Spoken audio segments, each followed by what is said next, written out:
Hello दोस्तों, मैं हूं आपका दोस्त और होस्ट सीए राजा शाह। आज का टॉपिक है कि हम लोग अपने पैसे को कहां कहां इन्वेस्ट कर सकें जिससे कि वो समय के साथ ग्रो होता रहे। आगे बढ़ने से पहले अगर आपको मेरा काम पसंद आता है तो आप अपना प्यार देना ना भूलें। चलिए स्टार्ट करते हैं। हेलो दोस्तों, मेन टॉपिक्स में जंप करने से पहले हम लोग एक सिंपल सा एग्जांपल से स्टार्ट करते हैं। सपोज़ करें कि नीरज के पास अभी 10,000 रुपये है अभी, और पेट्रोल के प्राइस अभी 100 पर लीटर है। तो ये इन 10,000 रुपये में सिर्फ 100 लीटर्स ही पेट्रोल खरीद कर पा रहे हैं। हमारे एग्जांपल्स में दो ऑप्शन से चल रहे हैं। पहला ऑप्शन है कि वो कोई इन्वेस्टमेंट ना करे, वो अपने पैसे को सिर्फ सेविंग अकाउंट में रखते हैं जिनका रेट है 4%। दूसरा ऑप्शन है कि वो अपने पैसे को एफडी पर इन्वेस्ट करके 7% इंटरेस्ट वो कमा कर पा रहे हैं। एक साल के बाद ऑप्शन 1 में सेविंग अकाउंट में जो बैलेंस बचती है वो 10,407 रुपये रहते हैं, और पेट्रोल के एक साल के बाद 106 रुपया पर लीटर हो जा रहा है। तो ऑप्शन 1 में क्लियर दिख रहा है कि 98 लीटर ऑफ पेट्रोल ही खरीद पा रहा है, यानी कि आपका पैसा 2% से गिर रहा है। ऑप्शन 2 में आते हैं, एक साल के बाद एफडी का अमाउंट हो जाता है 10,720 रुपये, और पेट्रोल का प्राइस रहता है 106 रुपये पर लीटर। तो इन एफडी अमाउंट का 10,720 रुपये में सिर्फ 101 लीटर ऑफ पेट्रोल ही खरीद पा रहा है, यानी कि आप अपने पैसे को 1% से ग्रो कर रहे हो।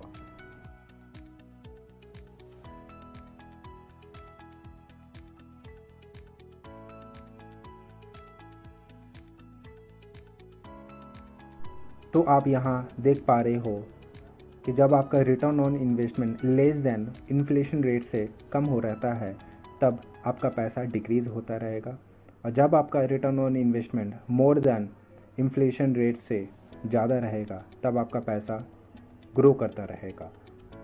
यानी कि आप अपने इन्वेस्टमेंट का जो बेस रेट है वो 6% करके ही रखें। 6% ये आरबीआई का हाईएस्ट टॉलरेंस लिमिट है, जिस पे बेस पर रखते हुए आप कोशिश करें कि इन्वेस्ट करें जिससे आपका पैसा एटलीस्ट गिरे ना।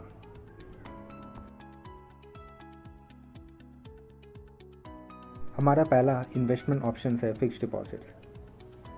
फिक्स्ड डिपॉजिट एक तरह का टाइप ऑफ इन्वेस्टमेंट ऑप्शंस है जो ज़्यादातर बैंक्स एंड फाइनेंशियल इंस्टीट्यूशंस आपको प्रोवाइड कराते हैं।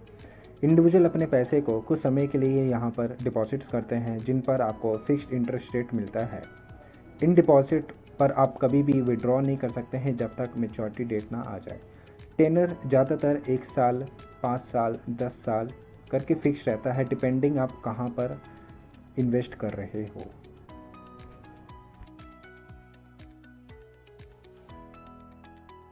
हमारा नेक्स्ट इन्वेस्टमेंट ऑप्शन है स्टॉक्स। स्टॉक्स उन शेयर्स एंड इक्विटीज़ को बोला जाता है जो किसी भी कंपनीज़ के छोटे से हिस्सेदारी का काम करते हैं। जब कोई भी इन्वेस्टर्स किसी भी कंपनीज़ के शेयर्स और इक्विटीज़ खरीदते हैं तो वो उस कंपनीज़ के शेयर होल्डर बन जाते हैं। जब भी कंपनी प्रॉफिटेबल होती है तो कंपनी डिविडेंड प्रोवाइड करते हैं हर एक शेयर होल्डर्स को, या बोनस प्रोवाइड करते हैं, या शेयर होल्डर चाहे तो या इन्वेस्टर चाहे तो इस इक्विटीज़ को सेल करके पैसे भी कमा सकते हो। इन्वेस्टर किसी भी कंपनीज में शेयर्स इन्वेस्ट करने से पहले दो ऑप्शंस होते हैं उनके पास, या तो वो प्राइमरी सेक्टर्स में इन्वेस्ट करे या तो फिर वो सेकेंडरी सेक्टर्स में इन्वेस्ट करे। प्राइमरी सेक्टर्स में की कैटेगरी में आते हैं जब इन्वेस्टर किसी भी कंपनीज का शेयर्स खरीदते हैं स्टॉक एक्सचेंज में आने से पहले। जब भी इन्वेस्टर किसी भी कंपनी के इक्विटी शेयर्स खरीदती है स्टॉक एक्सचेंज में तो उसको सेकेंडरी सेक्टर्स की कैटेगरी के अंदर उसको बोलते हैं। हमारा अगला इन्वेस्टमेंट ऑप्शन है म्यूचुअल फंड। म्यूचुअल फंड ये उन तरह का इन्वेस्टमेंट ऑप्शंस होता है जहां मल्टीपल इन्वेस्टर से पैसे लेके एक डाइवर्सिफाई पोर्टफोलियो ऑफ एसेट पर इन्वेस्ट करता है by the asset management company. In mutual fund को ज़्यादातर प्रोफेशनल फंड मैनेजर मैनेज करता है, जो ये डिसाइड करते हैं कि इन पैसे को कहाँ इन्वेस्ट करना है इन्वेस्टर के बिहाफ में। आप ये बोल सकते हैं कि आप इनडायरेक्टली स्टॉक मार्केट पर इन्वेस्ट कर रहे हो, सिक्योरिटीज़ पर, गवर्नमेंट जो सिक्योरिटीज़ होती है या कॉर्पोरेट बॉन्ड होता है वहाँ इन्वेस्ट कर रहे हो।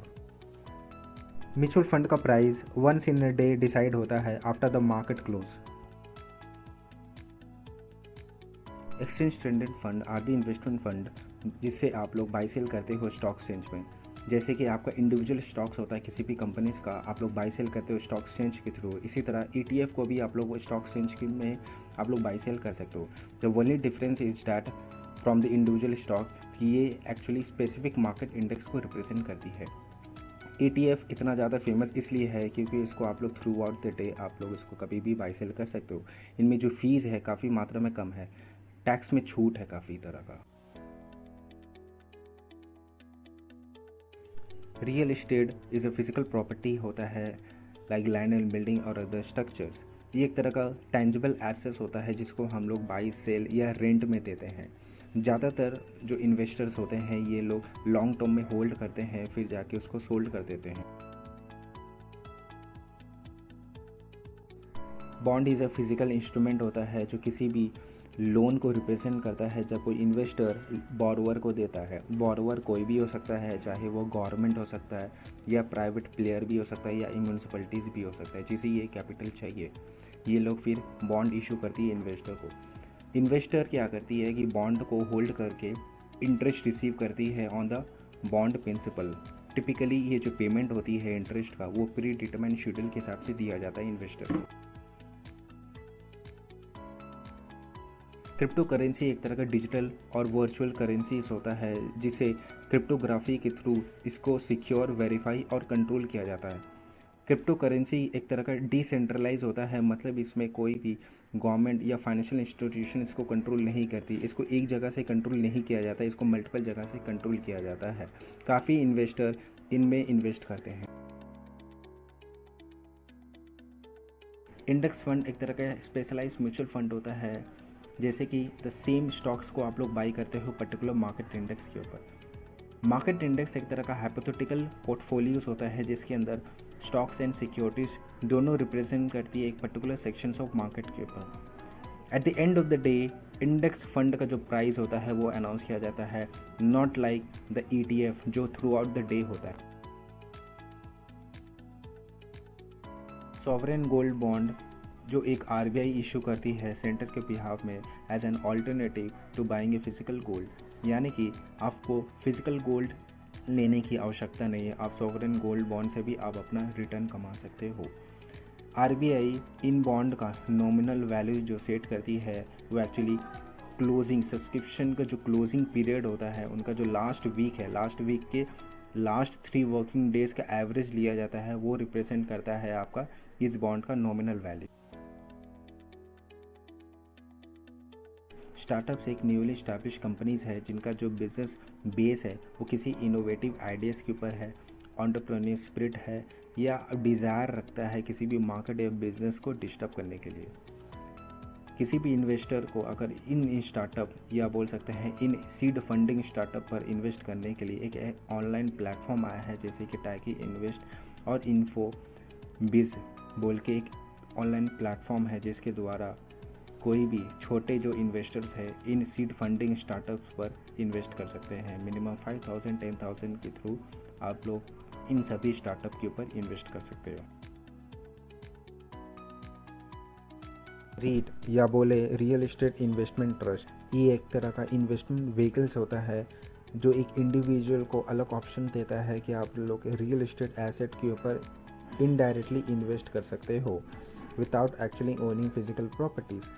देन इन जो रीट है होता है ये पूल कैपिटल को इन्वेस्ट कर देती है रियल एस्टेट प्रॉपर्टीज़ के ऊपर, जैसे कि office building, apartment complex, shopping center, hotels, industrial warehouses. Then इन जो रीट होता है इनको रेवेन्यू होता है या तो रेंटल इनकम से या तो जो अंडरलाइंग रियल एस्टेट जो एसेट्स होता है इसको सेल करते हुए, तो जो भी इनकम आती है इसको डिस्ट्रीब्यूट कर देती है अपने जितने भी छोटे छोटे जो इंडिविजुअल इन्वेस्टर्स होते हैं उनको।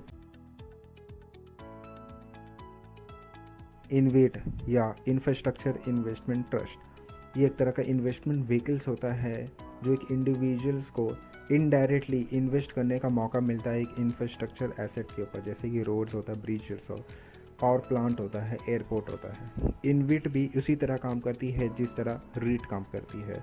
इंस्टेड क्या होता है कि रीट क्या करती है, पूल कैपिटल को रियल एस्टेट प्रॉपर्टीज़ के ऊपर इन्वेस्ट करती है।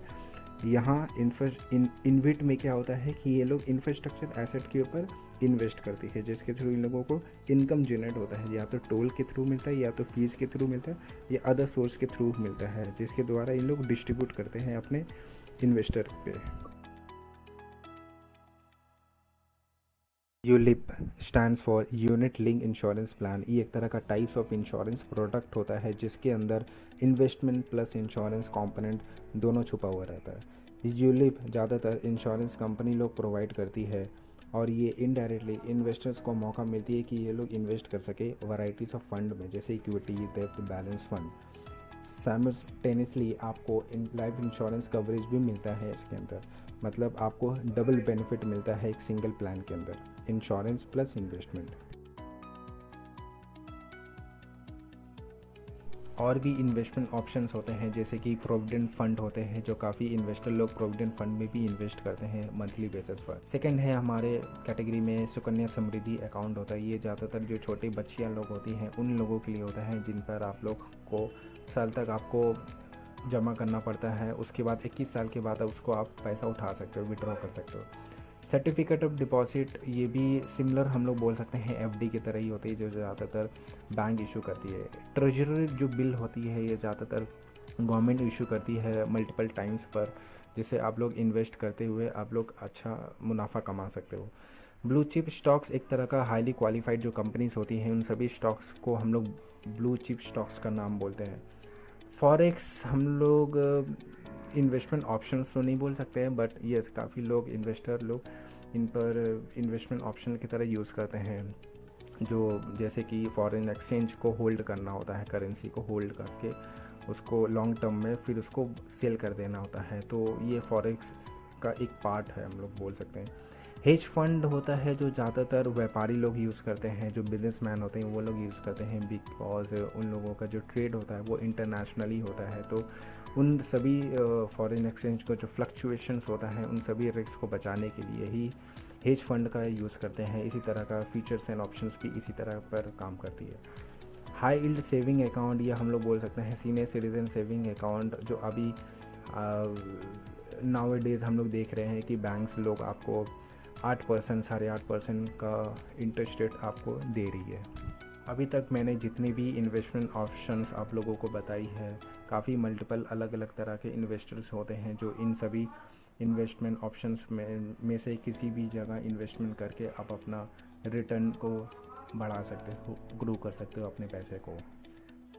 सो विद दिस हम लोग अपना वीडियो को एंड करते हुए आगे बढ़ते हैं, और अगर आपको कोई भी डाउट होता है या कोई और भी तरह का क्वेरीज होती है तो आप प्लीज़ कांटेक्ट करना ना भूलें मेरे पास। मैं अपना लिंक या कांटेक्ट डिटेल्स मैं अपने कमेंट बॉक्स में डाल दूंगा, आप लोग कभी भी रीच कर सकते हो मेरे पर, ठीक है।